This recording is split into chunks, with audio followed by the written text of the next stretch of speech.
Let's move to the situation between the US and Iran, with the regime talking up the prospect of a diplomatic solution. Meanwhile, this weekend, the special envoy, Steve Witkoff, suggesting Tehran should have capitulated by now. Let's first get a sense of what Abbas Araghchi had to say. This is the foreign minister in Iran. He's told CBS News today he thinks there is a good chance of an agreement avoiding conflict. Also this weekend we've seen protests, student protests, braving the risk of what could be another brutal clampdown outside universities in Tehran. There's been some clashes with what appear to be counter-protesters picked up on cameras. This is the first time we've seen these scenes since that crackdown and the savage suppression of the protest movement and potential uprising back in January. Let's have a listen to what Steve Witkoff told reporters this weekend and what he considered to be the state of talks. I don't want to use the word frustrated. It's almost because he understands he's got plenty of alternatives. But it's curious. He's curious as to why they haven't, I don't want to use the word capitulated, but why they haven't capitulated. Why under this sort of pressure with the amount of sea power, naval power that we have over there, why they haven't come to us and said, we profess that we don't want a weapon, so here's what we're prepared to do. And yet it's hard to sort of get them to that place. So Steve Witkoff suggesting nowhere near enough has been done to have talks on the nuclear level. We're going to get a sense of the diplomacy shortly, particularly from the Israeli side as well, with Noga Tarnopolsky. But first I want to talk to Tara Kangarlou, a renowned Iranian journalist, a friend of the programme, author of Heartbeat of Iran, telling the stories of ordinary people and how their lives have been affected by the regime. Good to see you. Welcome to France 24 tonight, Tara.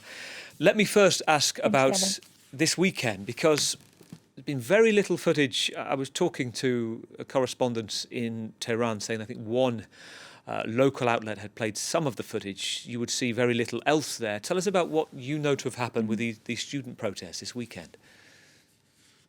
Absolutely. And, Saturday is the first day of the week in Iran. And mind you that many universities across the country, including Tehran, were being handled virtually. So students were not going to class, but now many of them are returning back to the classroom, and classes are being held in person. And for the first time on Saturday, multiple universities, including two prominent ones, in fact, three actually, Sharif University, that is regarded as the MIT of Iran, as well as Tehran University, the oldest and most prestigious public university in Iran, as well as Shahid Beheshti.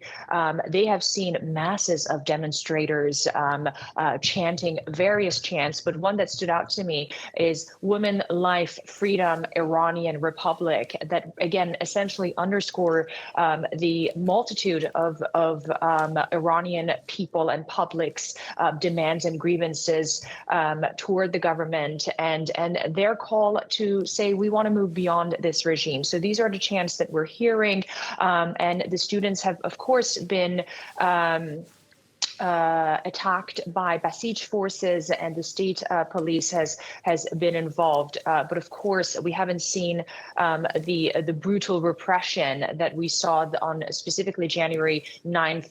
8th and 9th yet. But of course, as we know, the government of Iran is very well known for its brutality in quelling demonstrators and protesters. So, of course, protesters are on the streets, very much aware of the risks.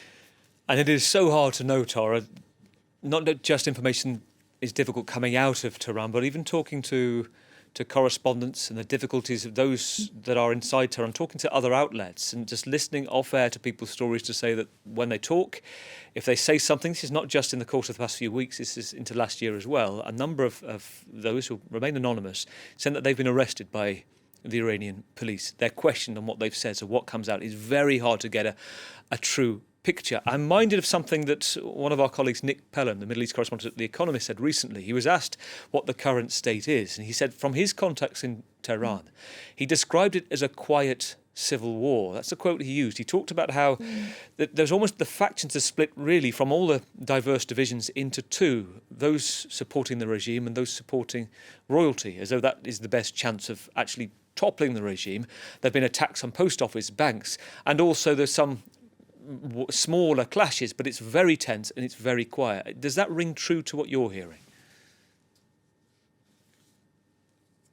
few points, important points there, Gavin. Number one, I just want to, by the way, add that we are seeing protests in smaller towns, some of the towns that really were the epicenter of the mass protests that we saw in December and then January, including Abdanan.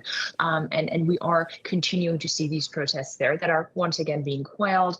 As far as the division within the Iranian society, I think it's important for our audience and viewers to understand that Iran is a nation of 90 million, and it is not a monolithic society with one singular or binary views, right?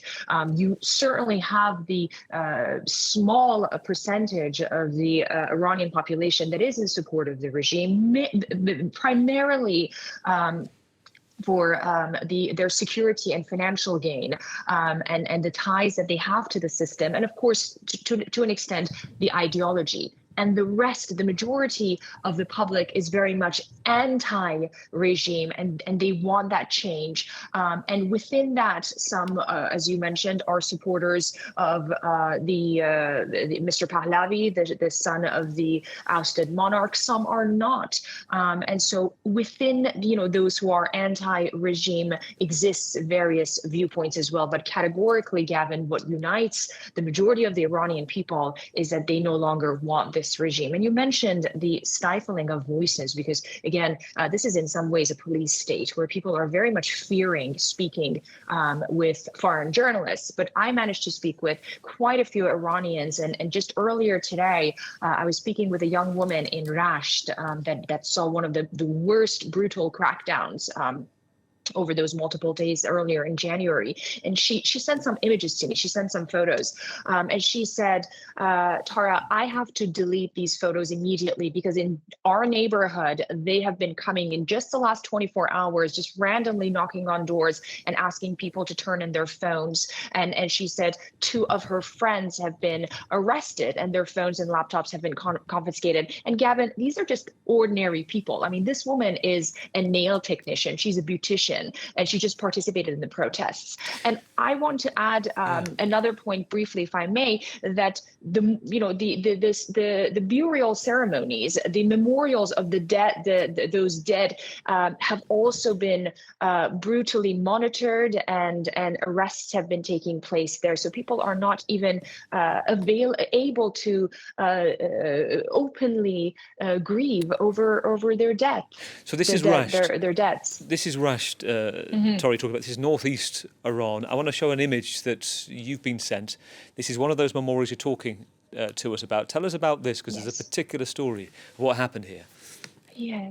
Yes, and I think, Gavin, this encapsulates the collective trauma and loss, and in some ways unity that the Iranian people are experiencing right now. This is an image of a little boy at the memorial of his mother, a young mother in her early 30s who was shot in her heart just a few meters away from her husband and son in the second day of the protests. And this little boy's image really shows the tragedy of what the Iranian youth, Iranian children are going through. Children who have lost parents in the thousands, but also the many thousands of parents whose children are no longer coming home.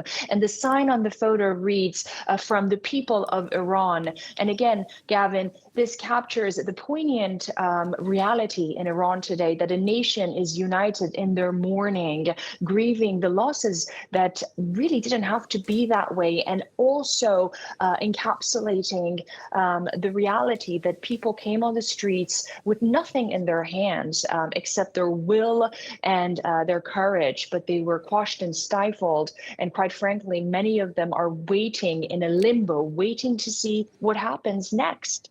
So we have this fleet off the coast, not far from the Iranian coast, on the Gulf of Oman, and it's a fleet that is comparable with the size of the pre-invasion of Iraq, and this has been made public and made as an ultimatum as well. So we're still waiting for President Trump to decide whether it's diplomacy or military action. I want to quote this to you. This is an anonymous Iranian human rights activist who got in touch with me. She spent 3 years in Evin prison, a notorious prison in Iran, for comments on Instagram, she says, and a film that she'd made.